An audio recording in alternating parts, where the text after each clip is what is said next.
असाउद्दीन ओवैसी जी।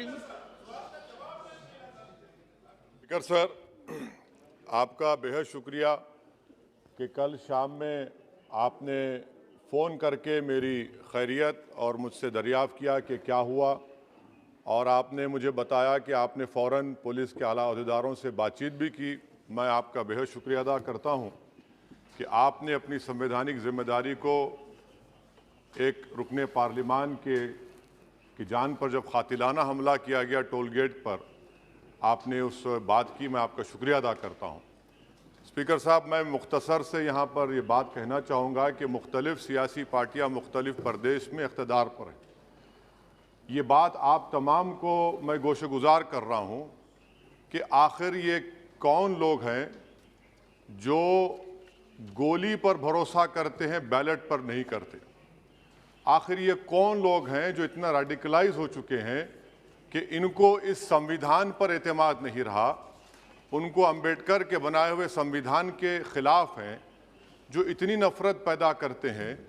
आखिर ये कौन लोग हैं? मैं इसको सियासी गुफ्तगू नहीं करूंगा, ये सबके लिए छोड़ रहा हूं, क्योंकि जहां तक मुझे मालूम कि मैं 2 मरतबा का विधायक हूं, 4 मरतबा का सांसद हूं, और अगर इस तरह से अगर राजनीति आगे बढ़ेगी कि टोल गेट पर गाड़ी रुकती है और 4 राउंड गोलियां चलाई जाती हैं, आखिर इन नौजवानों को ये कैसे रेडिकलाइज हुए?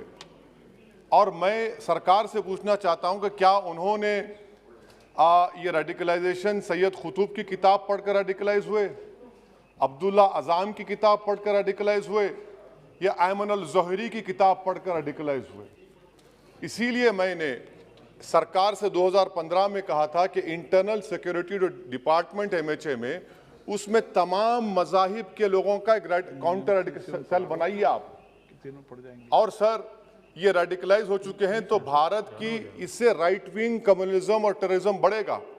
मैं आपसे अपील कर रहा हूं कि जो गलती NDA 1 में की थी, आप वही करने जा रहे हैं।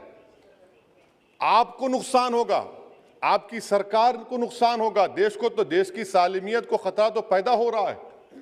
सर, मैं आपके जरिए से सरकार को यह भी बताना चाहूंगा कि जिन लोगों ने ये रेडिकलाइजेशन किया है, आप इस पर गौर करिए, इन पर UAPA क्यों नहीं लगाते आप?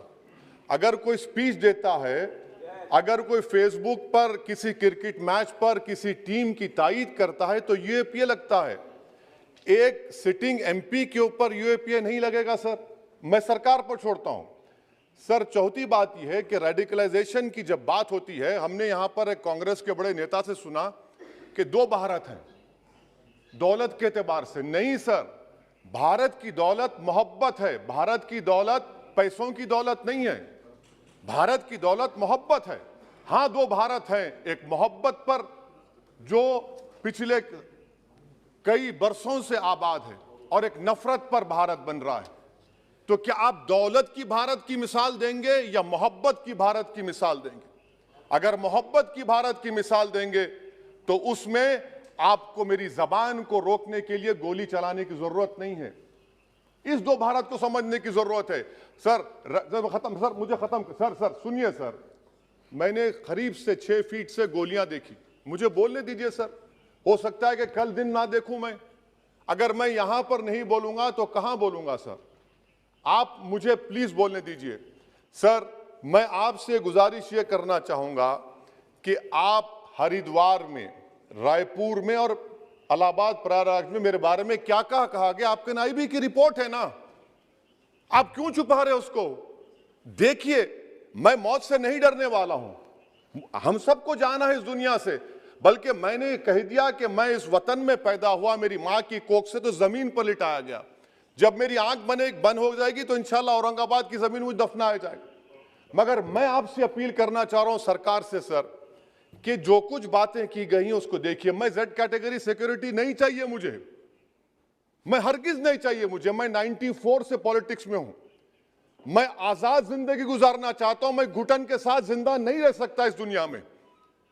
मुझे जिंदा रहना है तो अपनी आवाज उठाना है, मुझे जिंदा रहना है तो सरकार किसी के उनके खिलाफ बोलना है, और अगर गोली लगती है तो मुझे कबूल है, मगर मैं घुटन की जिंदगी नहीं गुजार सकता सर। मेरा मानना यह है कि संविधान में अगर देश के गरीबों को, मजलूमों को, अल्पसंख्यक समाज को सिक्योरिटी मिलेगा तो मुझे मिलेगी। सर, आपकी चिंता हमें है ना सर मैं इसलिए सिक्योरिटी दे रहे हैं सर आपको नहीं सर, देश के गरीब बचेंगे तो मैं बचूंगा। ओवैसी की जान इखलाक पीलू से बढ़कर नहीं है सर। ओवैसी की जान उस वक्त बचेगी जब गरीब की जान बचेगी। इसीलिए मैं आपके जरिए सरकार से अपील करना चाहूंगा कि सर इस नफरत को खत्म करिए, इस नफरत को खत्म करिए और इस पर आप गौर करिए। मैं नहीं लूंगा सिक्योरिटी, मैं जेड कैटेगरी नहीं चाहता हूं सिक्योरिटी।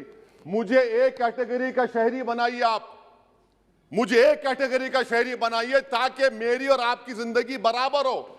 जब देश के प्रधानमंत्री पर सिक्योरिटी ब्रीच हुआ, अपोजिशन की तरफ से मैंने कहा था कि गलत हुआ। सब सेकुलर पार्टी के लोगों ने कहा कि ओवैसी तुम क्यों बोले। मैंने कहा नहीं, देश का प्रधानमंत्री मेरा है, सिक्योरिटी ब्रीच हुई तो एक्शन लेना चाहिए। मगर 4 मर्तबा के एमपी पर कोई 6 फीट के फासले से 4-4 गोली चलाता है।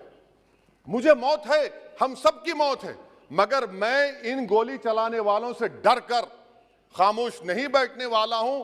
और मैं दुआ करता हूं कि उत्तर प्रदेश में पुरअमन पोलिंग होगी इंशाअल्लाह। उत्तर प्रदेश की जनता गोली चलाने वालों का जवाब बैलेट से देगी, नफरत का जवाब मोहब्बत से देगी और कमजोरों को दबाने का जवाब हिस्सेदारी से देगी। मेरी आपसे गुजारिश है सर कि मुझे जेड कैटेगरी नहीं चाहिए, मैं रिजेक्ट करता हूं। आप इंसाफ करिए सर, उस पर यूएपीए लगाइए। और इनके दिमाग कौन है? 2 लोग रेकी करते हैं, उनको मालूम कि मैं मीरठ की ठोर से आ रहा हूं उस टोल गेट पर, और 6 फीट के फासले पर गोली चलाते हैं। तो आप देख लीजिए सर, आप सरकार के हवाले, अगर आप इंसाफ करना चाहें आप इंसाफ कर सकते, मगर रेडिकलाइजेशन आपको नुकसान पहुंचाएगा और इससे राइट विंग टेररिज्म बढ़ेगा। शुक्रिया सर।